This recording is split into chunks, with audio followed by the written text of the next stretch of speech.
Is that correct? None tonight, thank you. 5, approval of agenda. Motion to approve as presented. I have a motion by Duff to approve as amended. Minor detail. It is in the very last item, it should be, the next meeting is September, not August. Very last line, Friendly. and the date changed to the 9th. Yep. Thank you, Pam. We have a motion with the friendly and a second, correct? Right. Roll call.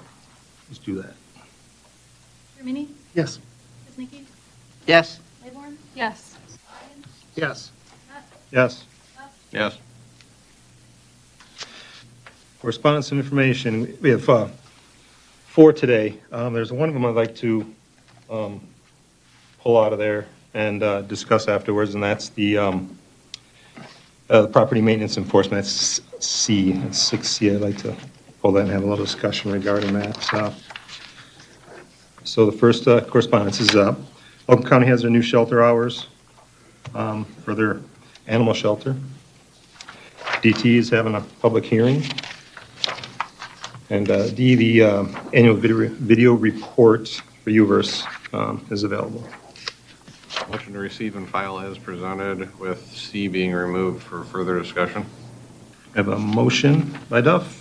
Second by O'Brien. Any discussion on that? Okay, all in favor of that motion? Aye. Aye. Opposed? The reason I want to pull C, it's a couple of things, is when our code enforcement officer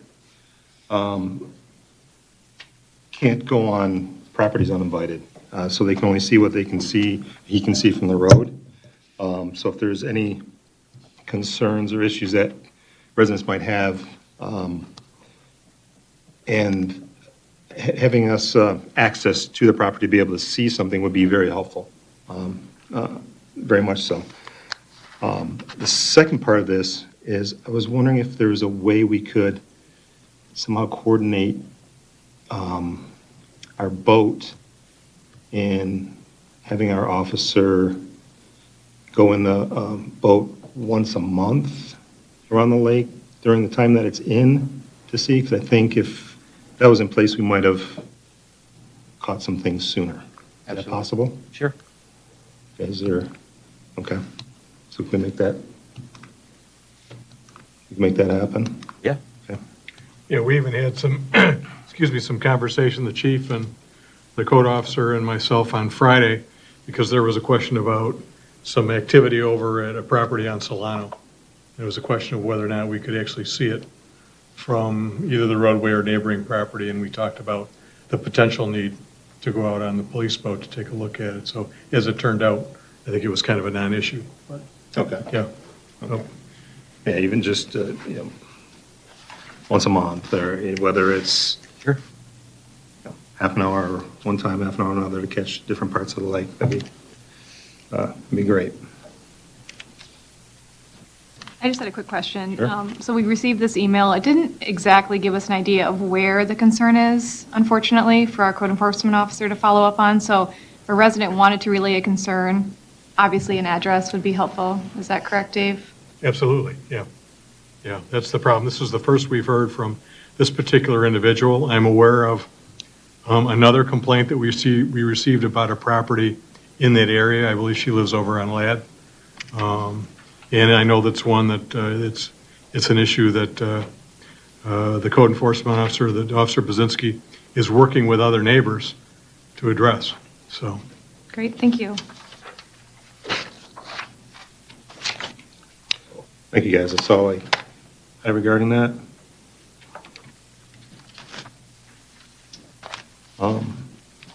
There's nothing else that leads us to item number 7, which is first call to public. Motion to open.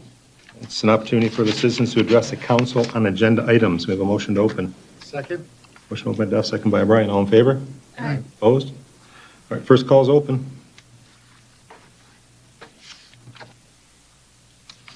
Motion to close. We have a motion to close by Duff. Second by Brian. All in favor? Aye. Opposed? Consideration approving the following consent agenda. Motion to approve as presented. Second. We have a motion to approve by Duff and a second by, with the Pam. Yes, yes. All right. I do have a correction in the minutes. Page 5, near the bottom, under fireworks contribution, it says the total contract is $37,000. Just correct that to $35,000. Friendly.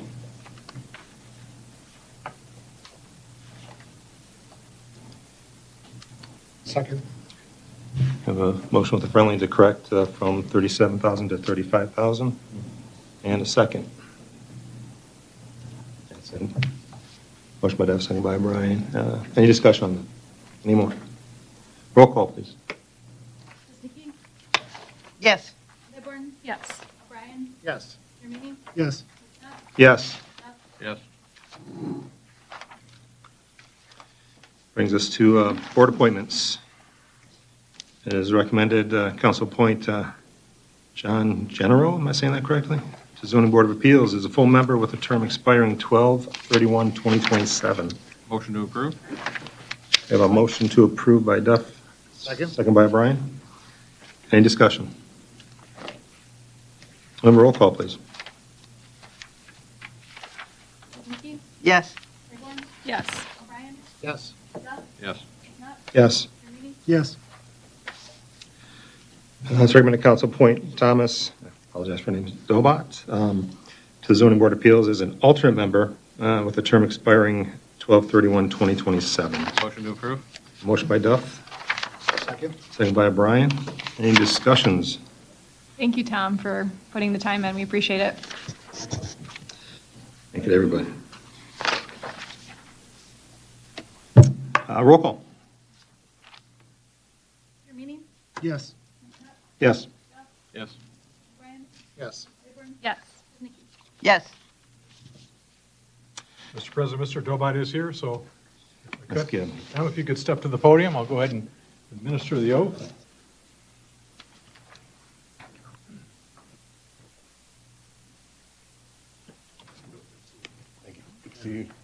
For volunteering here. Not a problem. Nothing fancy here.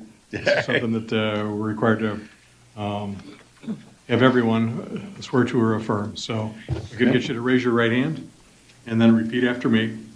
I do solemnly swear I do solemnly swear that I will support that I will support the Constitution of the United States the Constitution of the United States and the Constitution of this state, and the Constitution of this state, and that I will faithfully perform and I will faithfully perform the duties of the duties of the office of the office of Zoning Board of Appeals alternate Zoning Board of Appeals alternate in and for in and for the Village of Wolverine Lake, the Village of Wolverine Lake, County of Oakland, County of Oakland, and State of Michigan, State of Michigan, according to the best of my ability, according to the best of my ability, so help me God. so help me God. Your official congratulations. All right, thank you very much. Tom, if I get you to sign Yeah. that line right there.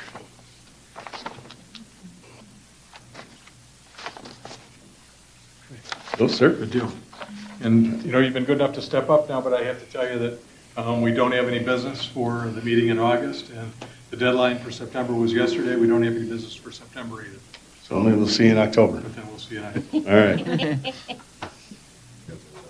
Thank you, Tom. Thank you.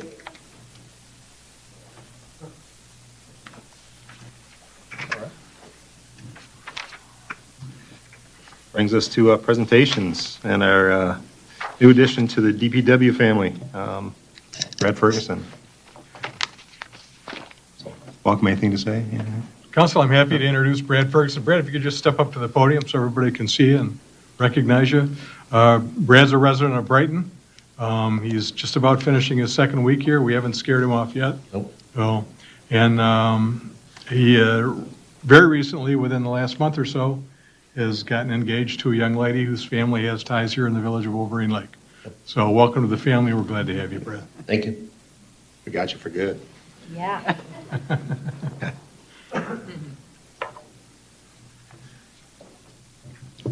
All right, Mr. Powell, recommendations, updates. Thank you, council.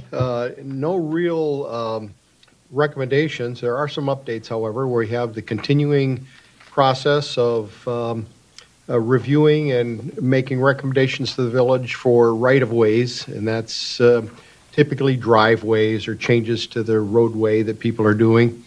We have one fairly major one that was concern enough that I have recommended not be approved until they provide some additional information. A communications company is looking to do some directionally drilling from Lakeview at McCoy all the way along both sides of Lakeview to Mapledale. And they in no way had an idea that we had a sanitary sewer that follows along the north right-of-way of Lakeview, and a future proposed plan for water main along the south right-of-way of Lakeview. We sent the company the plans for the village, the as-built plans for the sanitary, and the proposed plans for the future water main, and asked them to show those on their plans so that they can put their directionally drilled piping or conduits back almost on the right-of-way line. So it'll be back in the people's yards. They're going to be directionally drilled, so it's not going to be open cut all the way along the roadway. But number one, we needed to be able to have access to our sanitary sewer, which is about 5 feet deep. Their line is only about 3 feet deep, so it would have been problematic for them to directionally drill just above our sanitary sewer. And on the south side of the road, where the master plan shows a potential water main about 5 feet off of the roadway, and that's where they wanted to put their conduit. So we've asked them to push that back as well. So showing our existing and proposed utilities on their plan, it'll show their contractor that they need to keep it back away from the area where the village is going to be working. We also have 5 new grinder pump applications, and we get 4 to 5 a month, and so that's being processed as we speak as well. So unless you had any other questions, that's the update.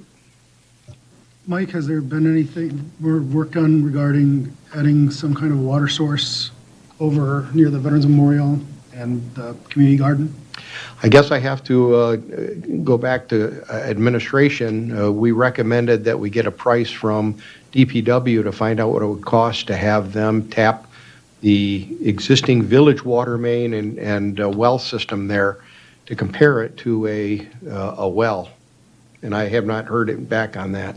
Well, and I've had discussions with you, Mike, and I've also had discussions with Andy about it, but the 3 of us need to find a time.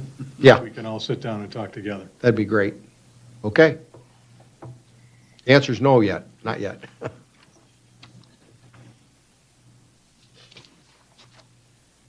There's still 11 public hearings, I don't believe we have any.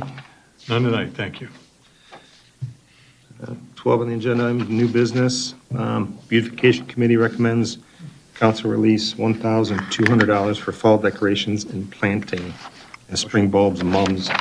Motion to approve as presented. We have a motion by Duff. Second. I can hold me on that one. Aye. Yeah. Second by Keznaki. Bill's had a few. Any discussions? Can we have a roll call, please? Nutt, Yes. Duff, Yes. Ryan, Yes. Rayborn? Yes. Mickey? Yes. Mr. Meany? Yes. Goes to our 12B, medical benefit plan contributions. Usually we exempt ourselves from that. Also, this is the standard resolution to opt out of the requirements of the SAID Act, and we have to make a decision as to what option to take. Opting out is the one that is consistent with the existing labor agreements we have in place. Motion to opt out as presented. Second? We have a motion by Duff and a second by O'Brien. Opt out as presented. Any discussion on that? Can we have a roll call, please? Rayborn? Yes. Mickey? Yes. Mr. Meany? Yes. Nutt, Yes. Duff, Yes. Ryan? Yes. Our Village Hall copier replacement. We've got a couple bids for that one. I think our treasurer, Ms. Hanson, should be the one to handle this. She did a great job on the memo that's in the packet this week. Yeah, Yes, we were approached by our existing copier provider, Applied Innovation, and they noticed that our machine is coming up on 10 years old, and that, that it's pretty much at the end of its useful life. It's performed really well for us. We don't have any complaints with it. We're actually going to hand it off to the police department if they want it, because the machine is paid for. So, we were then approached by a gentleman who lives here in the village that works for Elite Imaging, and we of course wanted to hear him out because he's a village resident, he's local. So we met with him, and for basically all the same functions, and the cost is a bit cheaper with Elite. And the per copy price is less. So it was pretty, we felt that, in the best interest of the village, we'll go with the cheaper, and who happens to be a village resident. So they each have different governmental things that they can offer us. One of them is part of my deal, which the village does participate with, and generally those are the bidders we go with, because they've been pre-bid for being the cheapest. But Elite has a different thing that we're basically get 25% off, and that's why our bid is so good with Elite, is because we're a government entity, we're getting 25% off of what they would normally have the same exact machine for. We really liked the guy that we met with, and we feel like we're going to get good service from them. So that's about all I have to say for that. A motion to move ahead with the presented $5,687 quote for Elite Imaging and the Kyocera task, I don't know how you pronounce that, image copy machine. Again. Motion by Duff and second by Kaznecki to purchase the Elite Imaging System. Any discussion? Roll call. Yes. Yes. Yes. Yes. Yes. Yes. Thank you. Probably good to have a backup anyway. So for the police department. Ours is like 15 to 20 years old, and it's sketchy You're at like 10 times. years, that's a baby.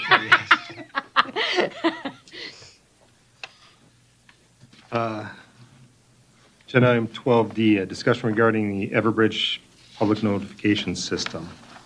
I know that Chief Sobeck and Administrator Gilman have been doing a lot of legwork on this.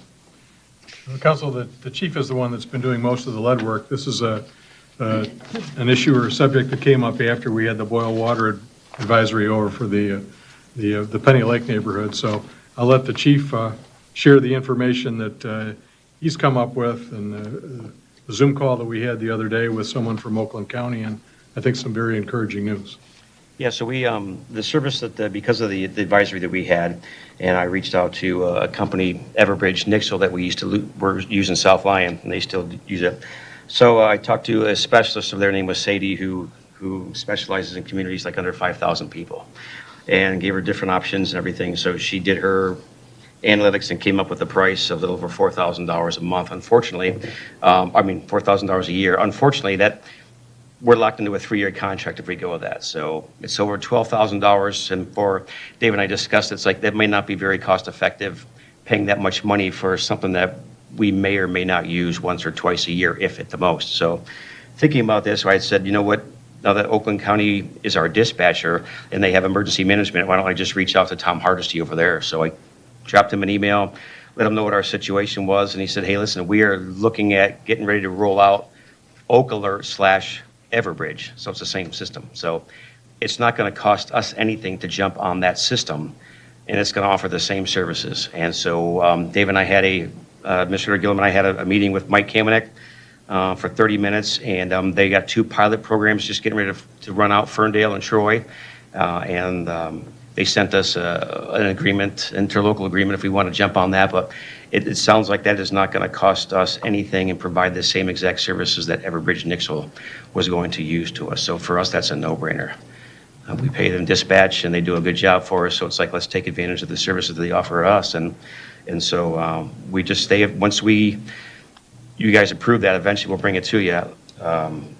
It takes about 15 to 20 days to get going, and we have access to it. Dave had access to it, the administrator, the police department, certain people. So, and it has all the same exact functions that Everbridge Nixle has. It's basically the same thing. And so, but it's going to be a little bit, it's not going to cost us a dime. So Great. that's what we're going to be looking at. We'll bring that to you eventually. Yeah, we could potentially have that for you even as early as next month. There's some other paperwork that I have to get from the county and we have to review, but I don't think there's going to be anything that's going to be problematic there, so. Free training, shouldn't take very long, and we'll be up and running. And we can, one of the best parts about this is we can actually send out messages, and there's going to be a platform for it, but we can actually just specify what parts or what areas of the village that are going to be focused on if something should happen, like the water advisory again. So just, I think it's going to be a great service for us at no cost. Yeah, the video you sent us with Everbridge is really cool what it could do. Yeah, it's pretty amazing, Really actually. localized. It's easy to use, too, very user-friendly. Yeah. And that, it's the exact same system. We're just being able to access it through the county's contract. Yeah. So, For once, something works in our favor. Thank you, Chief. Agenda item 12E, discussion regarding priority waste. It's a constant one on our agendas right now. Council, per our resolution at our last meeting, this is for the near future going to be a standing agenda item. I guess I can just provide you a little bit of information as to what's come up in the last month. I went back and checked, and it's been, every week we get an email from Mr. Kodaquit, the Municipal Relations Manager, explaining what priority has been able to do and what they haven't been able to do for that particular week in terms of their pickups. And going back through all my emails, it's been roughly 3 months since they've been able to report to us that they were able to pick up all of our trash, all of our recycling, and all of our yard waste in any given week. They get some of each any given week, but again, almost 3 months since they've been able to get all of it at any one time on any scheduled Monday. So we are logging complaints as they come into the Village Hall through the Priority Waste Customer Service Portal. And I went back and checked, and for the month of July, we logged 123 complaints of missed pickups of some kind here in the village. So since the last time we talked about this, per the direction that I received from council, I did send a request for qualifications out to 9 other waste haulers in the area.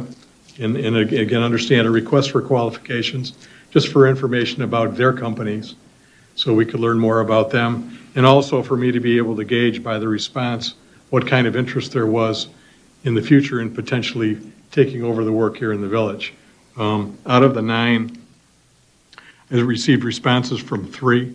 One was a response from a company in Livingston County indicating that we were currently outside of their service area and they wouldn't be interested, but if their service area ever expanded, that they would be more than happy to talk with us. And then I did receive a positive response from 2 other companies indicating they would be very happy in sitting down talking with us. And if the village ever decided the time was right in terms of actually submitting a proposal to take over the village's contract. So we have at least 2 companies that are potentially interested in taking over at some point here in the future. How much longer is our contract with Priority? Contract runs for 2 more years through the end of 2028. There are additional option years on the contract, but again, it wouldn't be my recommendation that we exercise those options. So, Dave, I just want to read just what Brett had written in this most recent note to us on Tuesday, August 11th. He said, "Hello, due to prioritizing trash and recycle, Wolverine Lake compost was unable to complete." And I just thought that was so mind-boggling that I appreciate them prioritizing trash and recycling, but I don't know how we got to this point where they have to prioritize one over another, right? I mean, there were some growing pains when they took over GFL, but it's like we've gone 10 steps backwards in the last 6 months. And I just wonder, like, if Brett were here tonight, I don't know if he'd be able to answer that, but like truly, like what has changed from their standpoint? And I guess, is Brett going to be joining us? Do we want Brett to join us at a future meeting? Well, I'll leave that up to council. I mean, the last time he was here in May, we've got into kind of a pattern with them of him coming every quarter, every 3 months. And I think we probably even had a little bit of discussion at that meeting about him coming back tonight in August. I didn't follow up with them because, to be perfectly honest, their performance has been so bad over the last quarter. With all respect to Brett, every time he has come to one of our meetings, every conversation, every discussion that we've had with him, we hear exactly the same thing. And we hear the same thing that we heard from the Vice President for Municipal Relations when he was still with the company in the conversations that I had with him. They have another customer service rep who stops in periodically at the Village Hall to see how we're doing. I hear the same things from him. The email blast that we got from the new CEO at the company a couple months ago, all of the same information. As I understand in talking with President McNutt, he saw the CEO interviewed on one of the local TV stations. He was in front of a council. Yeah. It was the same thing. The same thing. So, That was the CEO. I mean, I did not ask Brett to come tonight. I had exchanged some emails with one of our residents probably about a month ago, and he was asking if I had talked to the new CEO. And I indicated to him that I had not, because I've talked to Mr. Quiddiquit many times. I talked to the prior vice president many times. I've talked to the customer service rep several times when he's come in. And I'm tired of talking to people. They need to pick up their game. They need to improve their service. If you think bringing him in will do that, then I will ask him to come to one of our meetings. But I just don't see it as a productive use of our time at this point.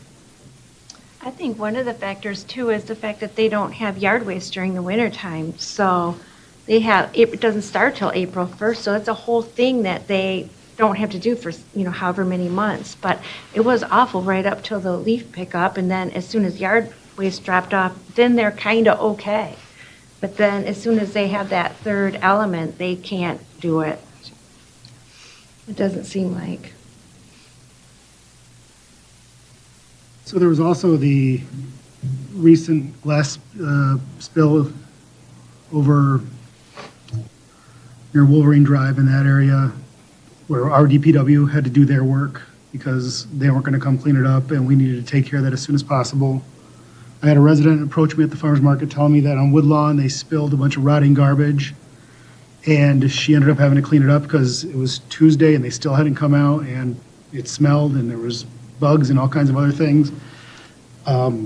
So and then we had other residents saying they're throwing out things that aren't even garbage, but also missing the garbage.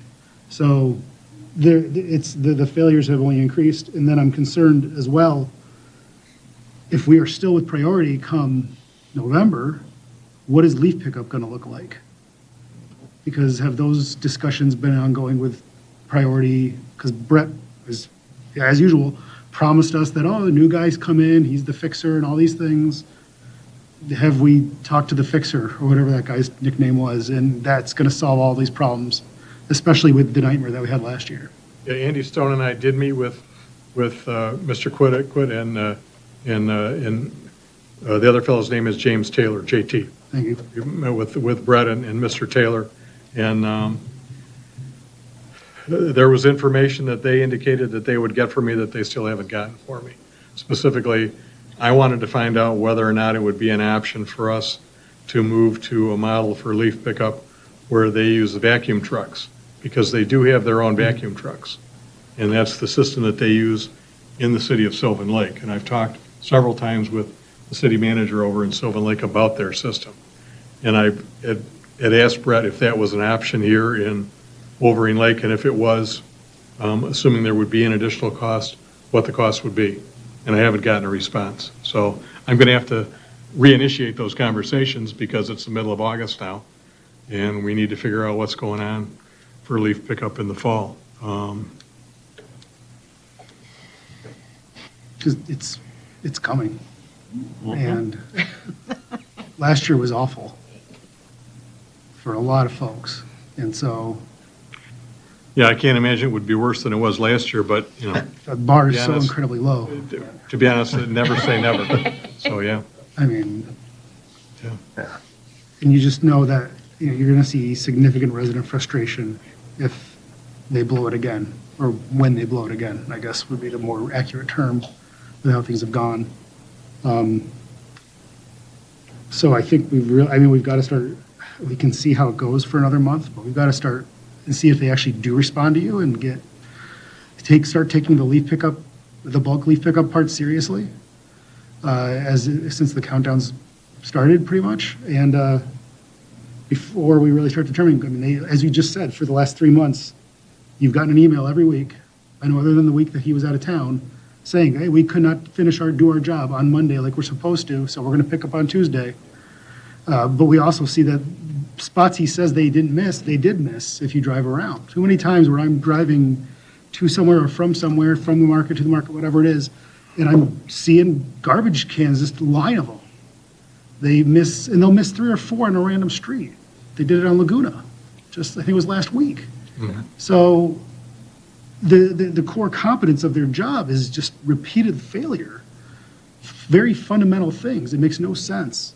So, I mean, we can go another month, but we're going to have to eventually make that decision. Do we just ride it out for 2 years, or do we, lay the hammer down and start seeking these quotes and then start the process to attempt to get out of the contract? Jennifer, as a village, legally, what do we need to prove to be able to possibly get out of that contract? So Dave and I kind of talked about this, and sorry, I always forget. And I kind of spelled out some options that were possible. One would be attempting to maybe work out an arrangement with Priority, a transition agreement of some kind, with the understanding that, you're not going to waste everyone's time, both parties, and argue these nuances, and maybe they'd be willing to do that because you are a smaller community. I don't know.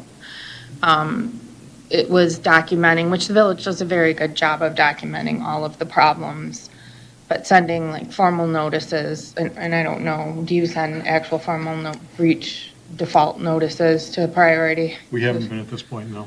Not for the So missed pickups. start doing that because the contract requires that process. So simultaneous with doing that, though, you could put some bid specs together and solicit for bids.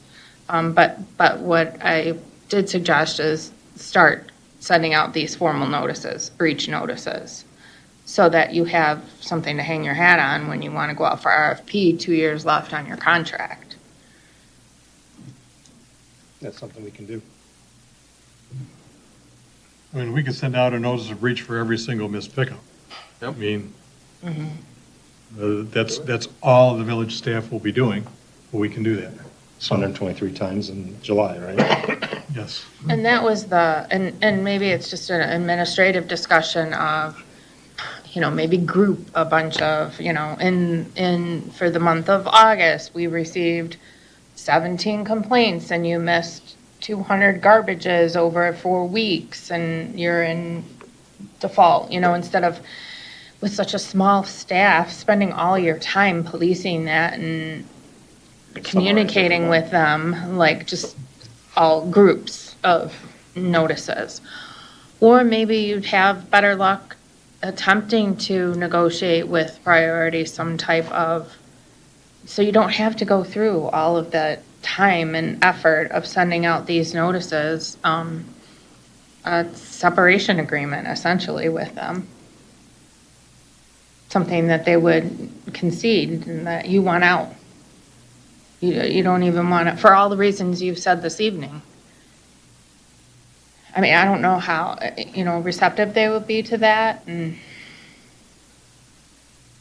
it seems like if you only have 2 other waste collection companies that are available, your neighbors probably only have the same 2. And Priority is going to recognize there's only 2 other companies out there, so if we let any of our customers go, those other 2 companies are going to take all of our customers eventually, and may not then, But it's worth having a discussion, I guess. But, I mean, your options aren't great. And you can't just, you're fired, because then who's going to pick up your garbage?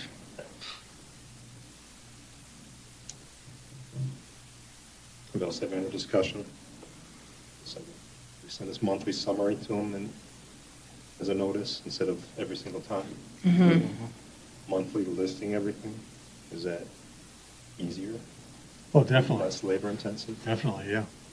Okay. I think starting the process and of something formal, I think is needed at this point. Just think that we're hearing the same thing for Priority, we're talking about the same thing, we get the same response from residents. I think a formal approach is necessary now. Everybody else is.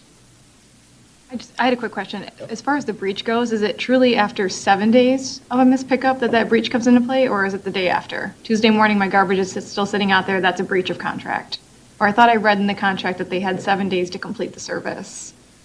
I think it's 7 days to cure. That might, I mean, it might not be 120, it might be like 10, right? Like if we had to wait 7 days, the majority of that might have rectified itself. There might be just those outliers at that point. That would be a breach of service. Well, 7 days is the next track pickup day. Well, it was 7 days from the date they receive the notice of the breach, notice. from the time they're put on Okay. notice that there is a breach. And they Right. would have 7 days to cure the breach. So Tuesday morning, the clock would start if you sent a letter. We've sent an email over Right. on a Tuesday, yeah, they would have until the following Tuesday, in theory, to cure the breach. So they sit there till the next trash pickup Right. day.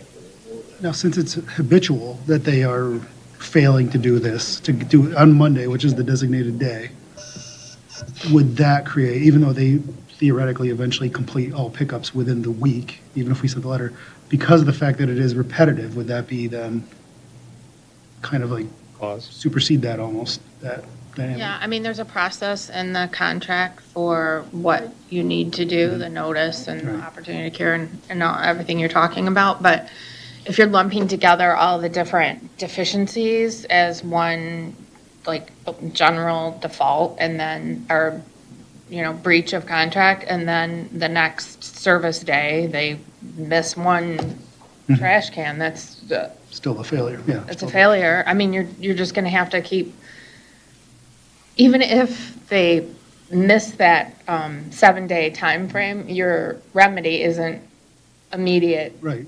termination anyways. Yeah. But it does give you the out, Negotiated Yeah. Yeah. And all of this boils down to, let's say you go through all this process and you decide you're going to go out for RFPs and you're going to get a new service provider, and Priority sues the village because they claim you didn't, your defense is, we sent you these notices, you didn't cure timely, we followed the terms of the contract. I mean, it's really just your defenses, establishing your defenses. Yeah.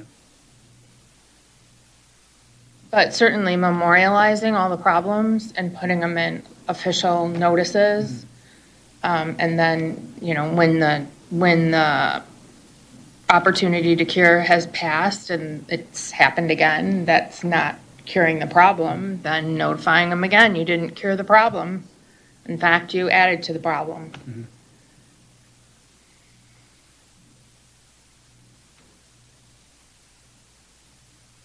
Yeah, go with that, like the monthly report, Summarize every month. yeah.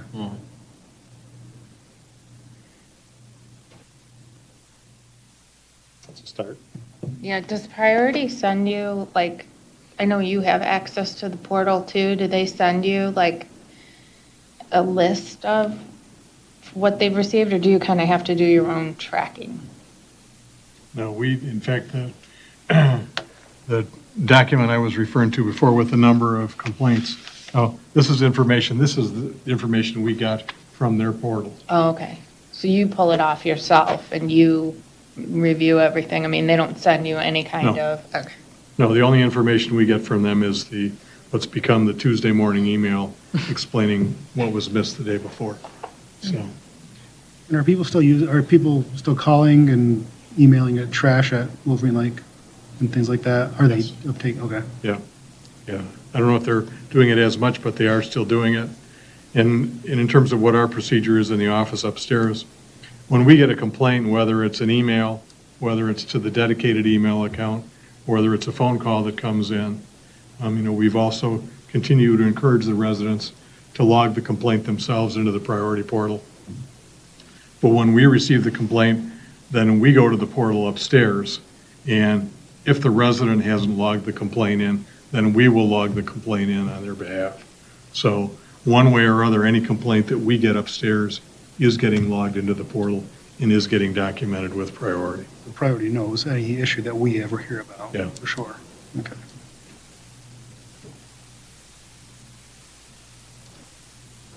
So yeah, we can start with a summary of all the problems we had in the month of July and go from there. So, Do you think it's possible at all that Priority would say, "Whew, I'd like to get rid of Wolverine Lake," and that would free up some people and some machinery and some trucks to do their other work at other places where they're also falling behind? Do you think? I mean, I suppose I don't think it'll make it worse to reach out to Priority and get a sense for some type of transition agreement, if they'd be willing to negotiate that with the village and let you out early so that you could go out for RFPs, some type of release from the contract. Because right now we have no idea what any of those other two potential trash companies would even charge us in comparison to what we're currently being charged for services we're not getting. No, because you'd have to put together specs, a Yeah. bid package. But I think it's safe to say we'll be paying more. Oh, yeah. Well, I kind of assume that, but a lot more?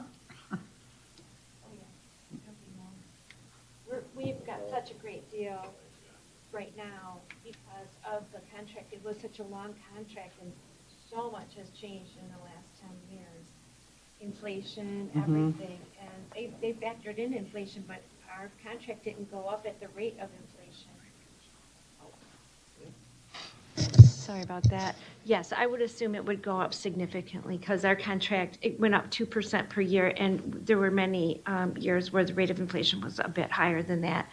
Gas and, all the things, COVID, all the things that happened in the last 10 years that couldn't have been predicted. So I imagine it's going to be a lot more money. Dave, at what point would we be doing those RFPs to those two companies? I mean, would they hold their rates, like a quote would come in, and it's like, these rates are good for 6 months, or something similar to that, right? Yeah, there would be some kind of a window. Right. Yeah. And that we could request, or, they would offer anyway, in terms of any actual proposal that they submitted, yeah. I mean, I don't know that I would go out for RFPs before you've either explored the option of some type of early severance with Priority or starting official notification of breaches and going through the procedure outlined in your contract. You wouldn't want Priority to say that you were doing that, you went out for RFPs and the reason why you're sending us these breach letters is because you've found a better deal or, I don't think you will either, but it'd be best to send the notices and maybe simultaneously explore early termination, mutual early termination. Well, actually, in any discussions that I have with them regarding bulk leaf pickup might be the opening to get into discussion about a mutual termination of the agreement, because I know they would love to get out of the bulk leaf business here in the village. I mean, you recall the last time that Mr. Cordico was here, he was talking about extending the window for for yard waste pickup, adding additional time so the residents would have additional time to do the work themselves. So, He pretty much said they don't want to do it. yeah, so yeah, when I have the conversations with him about the bulk leaf pickup, we can see where it goes.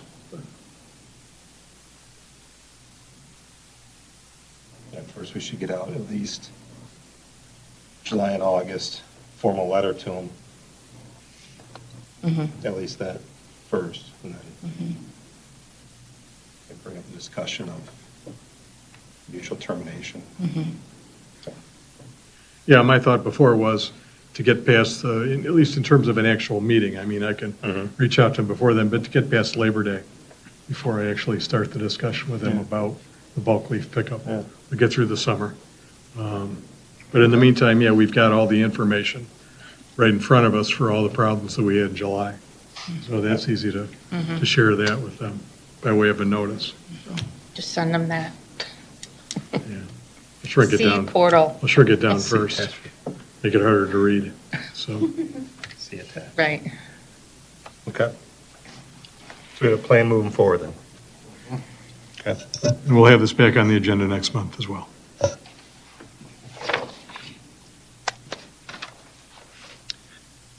Brings us to agenda item 12F, Administrator Gilman requests council move into closed session immediately after agenda item 19 to discuss an attorney-client privilege communication pursuant to MCL 15.268 subsection 1H.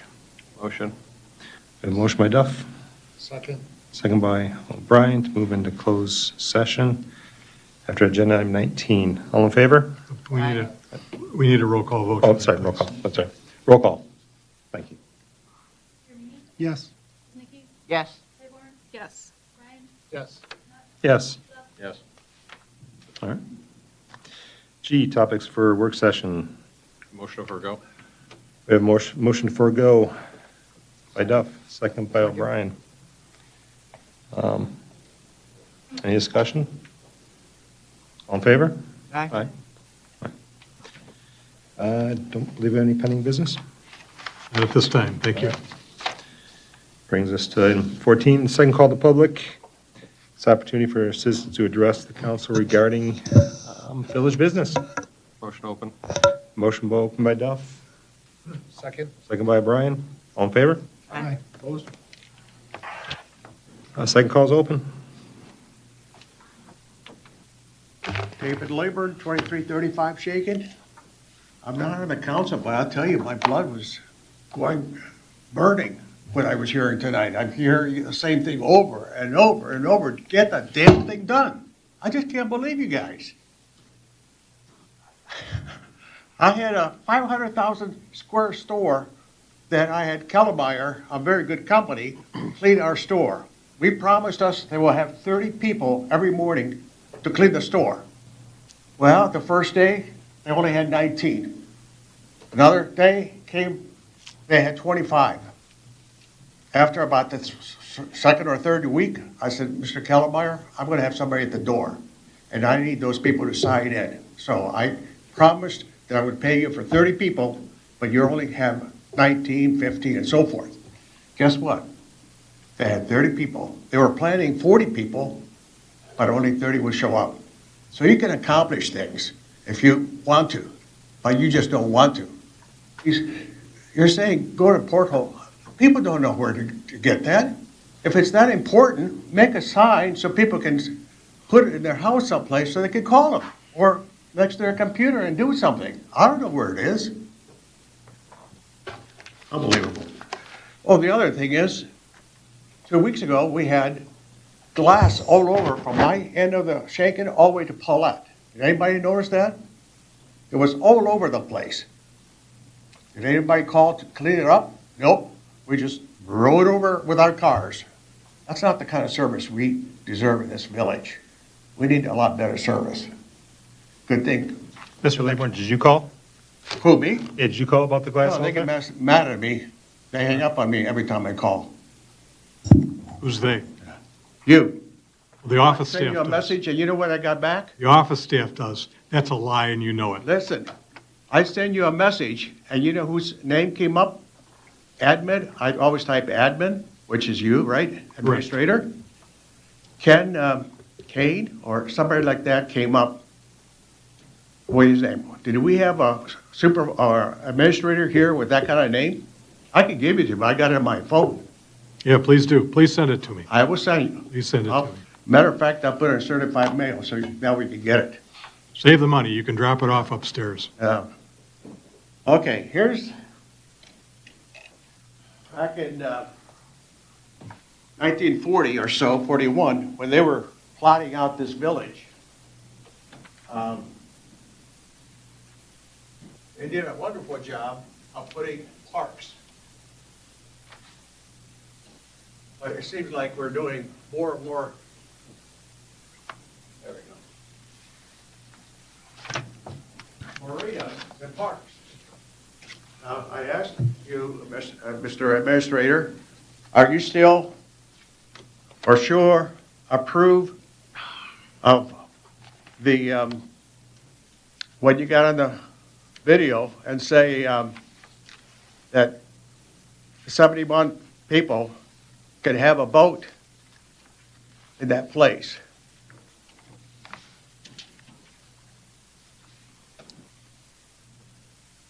Do you still stand by that? Tell me when I said that they could. You said that each person has one slot and the other part has two slots of boats they can put in there. I think But we the were, thing I you think we didn't were say was referencing the They deed had to be on the restrictions. shore. We were referencing the deed restrictions. That's And correct. the issue of the deed restrictions is a private matter, does not involve the village.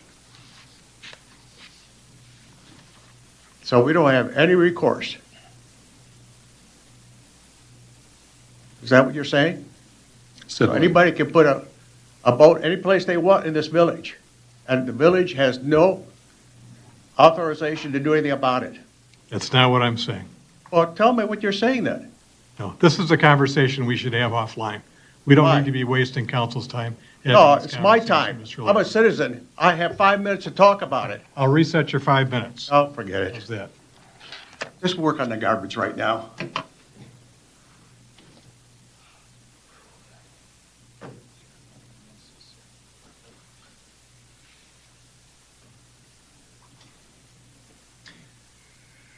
Anybody else for second call?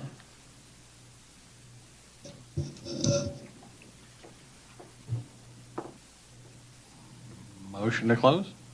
We have a motion to close, second call by Duff, Second. second by O'Brien. All in favor? Opposed? All right, motion closed. Council liaison reports, Parks and Rec. Had a couple meetings with Parks and Rec since our last one. In fact, just had a work session yesterday in the park regarding the corn roast. We, in the last meeting, came up with some rules for the pickleball courts due to some adults not being able to be adults. So we'll be getting those together and sent to Dave and posted so that folks can enjoy the courts respectfully. We had our blood drive on August 3rd. We hit our target of 15 units. Thank you to everybody who donated. Next Tuesdays in the Park is coming up, this coming Tuesday on the 18th. It's the last one of the year. In the previous one, in July 21st, we were lucky to have our police officers show up with the police boat and a few other vehicles, and the kids got to check them out. And thank you to the police and to the Michigan Schools and Government Credit Union for coming out and help joining us in doing that. We just completed the summer garage sale. Turnout was a little disappointing. I think it was about 10 or so homes is all that wanted to participate this time. I think most people did the spring one when we had about 40 or 50 homes. Just completed the fishing tournament on Saturday. We had a nice turnout in terms of competitors and everything else. I do not know the winners yet. I do know one child caught a 2.88-pound bass. That was about the size of him. Mike Knish claims he caught a 3.5-pound bass, but he threw it back in because he wasn't actually officially in the tournament. So, who knows? A likely story. We also had a catfish caught. So that was interesting. That was the first one since I've been involved with the tournament that we had one of those caught, I believe. Cornrows planning is going on. We are literally a month away. So volunteers are, of course, needed for that. Feel free to reach out to the village or to me if you are interested in helping out. But everything is going full planning on that. Farmers market is continuing. We got about 7 weeks left, 8 weeks left. And of course, next week's, again, is the Tuesdays in the Park as well. And then Veterans Memorial Committee just met a couple days ago, looking at maybe purchasing some picnic tables that are wheelchair accessible and putting them on each side of one of the paths of the memorial to help those who need more assistance, and that would make it ADA as well and everything else and be a nice addition. Yeah, that's about everything. Thank you. ZBA? I think we had 5 cases last time. And from what I heard, we don't have anything this month or next month. Correct.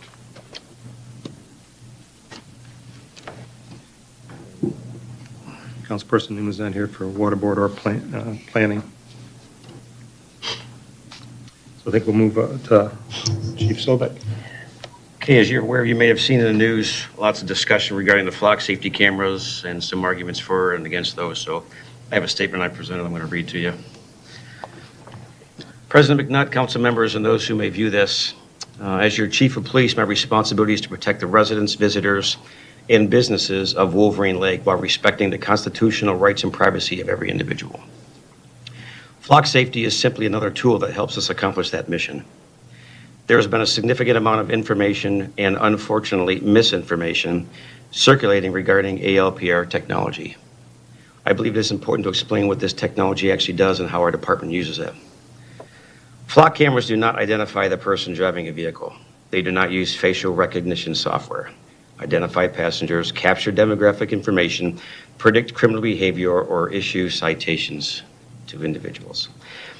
The cameras capture an image of a vehicle and its license plate as it passes a fixed location in a particular point in time. They can also identify characteristics such as make, model, color, and other distinguishing features of the vehicle. In viewing thousands of vehicles images during investigations, I have never once seen an identifiable image of a driver or passenger's face, or even seen somebody in the car. Our cameras are strategically located in the village. They are not placed throughout residential neighborhoods to monitor our residents. Their purpose is public safety and criminal investigation. The system can alert officers when a vehicle associated with a stolen vehicle, felony warrant, missing or endangered person, wanted suspect, or other legitimate law enforcement investigation enters or leaves our community. After a crime occurs, it can also help investigators determine whether a suspect vehicle passed through a particular location. Criminal activity does not stop at municipal boundaries. Stolen vehicles, violent crimes, organized retail theft, child abductions, missing person cases, and other serious investigations frequently involve vehicles traveling through multiple communities. Before ALPR technology, investigators relied heavily on witness recollections, surveillance video, and officers being at the right place at the right time. Those methods remain important, but ALPR can provide objective information that turns days or weeks of investigative work into minutes. ARPL technology has helped law enforcement recover stolen vehicles, locate missing and endangered persons, identify suspect vehicles, and develop critical investigative leads. Like fingerprints, DNA, body-worn cameras, or surveillance video, it is one investigative tool among many. It supports professional police work. It does not replace it. I also want to directly address privacy concerns because they deserve serious consideration. A license plate is openly displayed on a vehicle traveling on a public roadway and is specifically designed to identify that vehicle. ALPR technology automates the observation and recording of information already visible in public. Just as important, however, is how that information is accessed and used. Access to our flock system is limited to legitimate law enforcement purposes. Every search conducted by our officers is logged and auditable. Officers cannot simply browse the system out of curiosity. Searches must have a legitimate law enforcement purpose and are subject to departmental policy, supervision, and review. If somebody misuses the system, that activity can be identified through the audit process and addressed accordingly. That account is extremely important to me, the accountability. Technology itself is neither good nor bad. Its value depends how responsibly it is used and the safeguards surrounding it. Law enforcement has continually adopted technology from 911 systems and police radios to body-worn cameras and DNA analysis that allows us to perform our duties more safely, efficiently, and accurately. ALPR is another tool in that progression. I understand that some citizens may have philosophical objections to technology used by law enforcement, and respectful debate regarding privacy and governmental authority is healthy. However, decisions regarding public safety technology should be based on facts, actual capabilities, and how the technology is being used, not misconceptions about what it might be capable of doing. The question should be whether there is legitimate public safety purpose and whether appropriate safeguards, transparency, oversight, and accountability are in place. And they are. Ultimately, we should remember why we have this technology in the first place. If it helps us recover someone's stolen vehicle, locate a missing or endangered child, identify the vehicle of a violent offender, apprehend someone wanted for a serious crime, or provide an investigative lead that brings answers and closures to a victim, then it has served its purpose. I believe the residents of Wolverine Lake expect their police department to use lawful, responsible, and effective technology to protect their community while safeguarding the individual privacy and civil liberties. This is how we use Flock. This is how we will continue to use it. And we will continue to ensure that its use is accompanied by appropriate safeguards, transparency, oversight, and accountability. Thank you, and I am happy to answer any questions you may have about our cameras. How frequently do you audit? Once a month. Okay. Does their insurance cover the damage? Yes and no. It all depends. I mean, do you want to, our deductible is so low. I mean, our deductible is like $500, so I think, I'll get back to that. One of the things that people understand is like, these people that want to take these things down for various reasons, they don't understand that the taxpayers have to replace it. Yeah. So when you take down a pole, the solar panel, and the camera, it costs $1,650 to replace that. And there is no insurance. Flock does not offer us that insurance. Now, we can submit a claim every time that happens, but how many claims do you want to submit? You know, so, yeah, that's a discussion that Dave and I have had a couple of times, so we're just trying to figure out. One of the things we also talked about is a lot of jurisdictions are getting rid of these Flock cameras. I think they're getting rid of them for the wrong reason. I mean, if every time a camera goes down, we have to pay $1,600 to replace it, and it gets knocked down 10 times, then it's not cost effective for us. But if you look at what it can do, then it is, so. Is it possible that the camera identified who did it? Or can they be found or Yes, they prosecuted? can be. One of the searches I was using was trying to figure out who knocked down 2 of ours. I just recently talked to Detective Scott Brill from the Oakland County Sheriff's Department, who has identified someone who has admitted to taking down 5 in the area, and 2 of them were ours. So their investigation, it was a Walled Lake individual who just felt it was his responsibility to do that. That has been sent to the Oakland County Prosecutor's Office. I talked to him yesterday. They should be receiving felony warrants on him any day now. And we're going to be seeking restitution for that as well.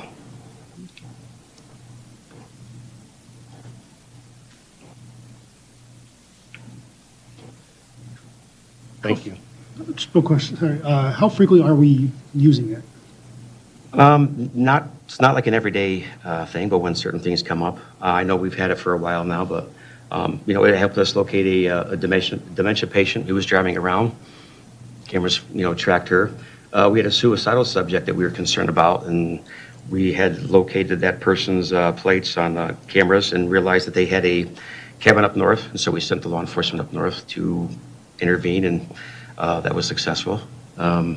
We had a hit-and-run personal injury accident down there, Ethel down there, and through the series of the flock cameras, we were able to identify who was involved in that hit and run. And we certainly, right now, we have a warrant for leaving the scene of a personal injury accident, and that individual also has a deportation order waiting for him as well. We had somebody rip something off from a car. Officer Dennis used the cameras to identify the vehicle that came into a subdivision and was able to get all the property back. The victim did not want to prosecute, but the cameras were very critical in identifying who was driving that vehicle. We had a missing person out of Tennessee that we got a flock hit on. Our officer Crowell in Oakland County Sheriff's Department ascended on the vehicle and was able to stop that vehicle and locate the individual and get the circumstances straightened out. We have these apps on our phones, and we get email apps. If there's a flock, a part of a hot list, and it hits one of our cameras, we are alerted to it right away, and so we can respond quickly. And then also the Proud Lake homicide that Oakland County Sheriff's had, the flock cameras were crucial in identifying who that was involved, and that's why they arrested 3 people so quickly. So there are some great, we don't use them very often, and our cameras, but we have access to everybody else's camera on the system nationwide, which is, that's really what we're paying for. Because, if we can they might hit one of our cameras, but if they hit everybody else's cameras and we have access to that, it just gives us a better path of where to look or where to start with, because Flock does not record conversations. There's no audio on it, but what it does is it gives us a plate. It just gives us a place to start, and we have other technology that we use that we can run down the registered owner of the vehicle, and then from there figure out who was actually driving the vehicle. It's just another tool that's used, and I think there's a lot of misconceptions about what it actually does. So I just wanted to get out ahead in front of that because it's been a very, very popular subject lately. We are currently in the second year of a 2-year, it's a 2-year contract that renews, and we are up in 2027. So be more than happy to discuss it here if you want to stop by my office or give me a phone call. Love to tell you the many stories and success stories that we have in other agencies around us as well. Thank you. If there are no more questions, Mr. President, that's all I have for you tonight. Chief, I just had a quick question, non-flock related, but Okay. thank you for the presentation. Sure. When there are issues on the water, what is the best way for a resident to report that issue to your department? 248-624-1335. That is Oakland County Dispatch. They were 24/7. And when our officer is on the water, his sign code is 5710. They will dispatch him to an issue, and if it has to involve another officer, then we'll have another officer come down to the dock, get on the boat with him, and address anything that's on the water. 624-1335 is our Oakland County Dispatch, and they will dispatch. They know when he's working, and they will send him right out as well. Perfect, thank you. Mm-hmm.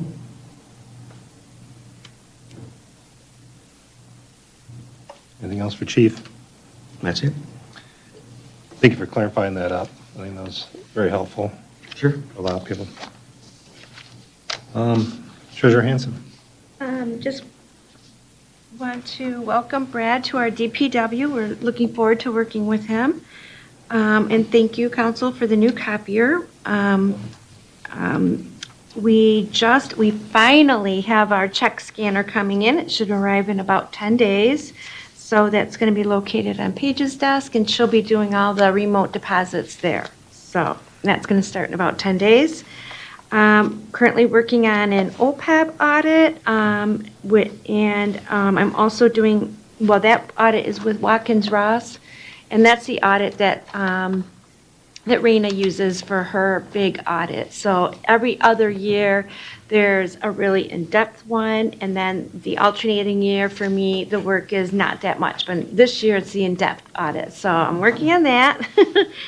And I'm also doing a workers' compensation audit, which is around this time. So same thing, it's just kind of an in-depth audit, and so working busy on that. And I just wanted to say for the beautification, if anyone thought, for the things they need, the $1,200 seemed like a lot of money.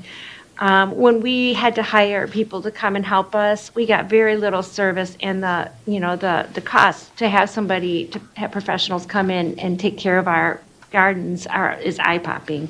So those women just do such an amazing job, and I just want to say, everything they spend seems to be money well spent. So that's it for me. Looking forward to the corn roast, so. Administrator Gillen.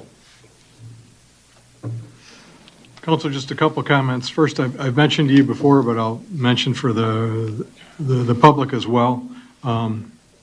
Commerce Township is looking at a request from the Commerce Lake Market down at Glengarry, just across from Dairy Twist, and a request for a conditional rezoning that would involve the demolition and reconstruction of a new store there that would bend around the corner onto some other property over that fronts on Benstein. And there would actually be some gas pumps that would be on the Benstein frontage along with the new store along the Glengarry frontage.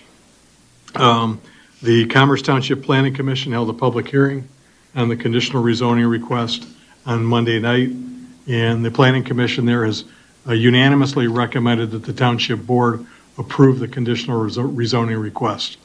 There are a couple other steps that request has to go through. It could reach the Commerce Township Board as early as their September meeting. I will try to keep council apprised, but make everybody aware that that's happening, and also thank Commerce Township because they've been very open with us. They've included us in discussions, both Mike Powell and myself, because since a portion of the redevelopment would be fronting on Glengarry, there will, if the rezoning is approved, there will be improvements that will have to be made to Glengarry in terms of some widening of the road and lengthening of the turn lanes and things like that. And since Glengarry is our road, we have to sign off on it. So again, we appreciate them keeping us apprised and involving us in the discussions. And I'll continue to keep council apprised as to how that rezoning request stands. So a second comment, just to confirm, I know I had mentioned this in a weekly update to council. A week ago Friday, Jeff Miller, a former employee in the Village Department of Public Works, who still lives here in the village, and I think everybody knows his wife Julie, who's also involved in the Beautification Committee and used to be the chair of the Parks and Recreation Committee, things like that. A longtime village resident. Jeff underwent triple bypass surgery down in Detroit, again, a week ago Friday. He made it through the surgery. It sounds like he's had some complications since that time, but he's still apparently headed in the right direction. It's going to be a long road. He's probably going to have to go through some rehab, which I'm sure will be tough for him. If you know Jeff, you know what I mean. But again, we're thinking about Jeff, and we wish nothing but the best for him and his family as they work through all these issues with his health. So finally, just a reminder, we do have a closed session before we actually adjourn tonight, and then once we have adjourned, then the three of you on the negotiating committee, we have a meeting after the regular meeting concludes tonight. That's all I've got. Thank you. Thank you. Council comments. Let's start with Councilman Giramini. Thank you to our two zoning members, Tom and John. That's great to see the board get a little bit of depth and everything on there. Hopefully that way they won't have so many issues with quorum, and get some new opinions on when anything comes up for discussion. Welcome to Brad, to the DPW. Nice to see them back to full staff. Keep getting that work done. I saw them out there working on the front of the village a couple days ago. Looked real nice. And then, of course, corn roast coming up on September 12th. Thank you to, just this week, Spencer Roofing and the Michigan Schools and Government Credit Union have both signed up to be sponsors. Didn't even take that much work for me, so that was great. And again, if anybody wants to volunteer, just reach out. It should be a great day. Petting zoo, music, food, all kinds of great things. Tons of vendors are coming out. And also, Jen, just real quick, when are taxes due? August 31st. Thank you. Well, yeah, still got to pay them. So that's it for me. Thank you. No comment. Just have a great month and hope you're all safe and blessed. See you next month. Anyone? Thank you. As a reminder, the Taste of the Lakes will be held on September 29th. For those that may be hearing about this for the first time, the Taste of the Lakes is an annual fundraiser hosted by Lakes Area Youth Assistance to support at-risk youth in our community. By purchasing a ticket, you'll have the chance to sample dishes from 19 local restaurants and browse an impressive selection of silent auction and raffle items. It's a wonderful evening at Edgewood Country Club, and with this year marking the 25th anniversary, it's the perfect time to join us if you haven't attended before. Tickets are available at the Village Hall. Kudos to our Parks and Rec Department for another fun and successful fishing tournament. My children and my nieces had a blast catching sunnies all morning long. A quick update on the Onwards and Upwards Back to School Bash. The event will now take place at Clara Miller Park on Saturday, August 22nd from 12 to 2. Bring your kids for an afternoon of bounce houses, slip and slides, water balloons, hot dogs, and snow cones. Special thanks to Oakland County for supporting this event through the Recreation Assistance Partnership Program. The bash is completely free for all community members, and if you're able, please consider bringing needed items for Lakes Area Youth Assistance. The list of required items is available on our village website. Best wishes to all of our students heading back to school at the end of the month. Have a safe and successful start to the year. I would also just like to welcome the two new gentlemen on the ZBA board, and for Brad at the DPW. Tickets will be, like Aaron mentioned, they're available now, even though the flyer says September 1st, to Lakes area. And enjoy the month of August, excuse me. And I will not be available for the September meeting. I'll be out of town. Just like to welcome John and Tom to the respective board they're on, and Brad, our DPW, and Jeff Miller kind of get well very soon. And to all the residents out there, yes, we're definitely trying to do our part with the priority, and we do need your participation. We're asking for that so we know. We can mount our case to get the resolution and get a solution done. So I think now's the time we can move into closed session.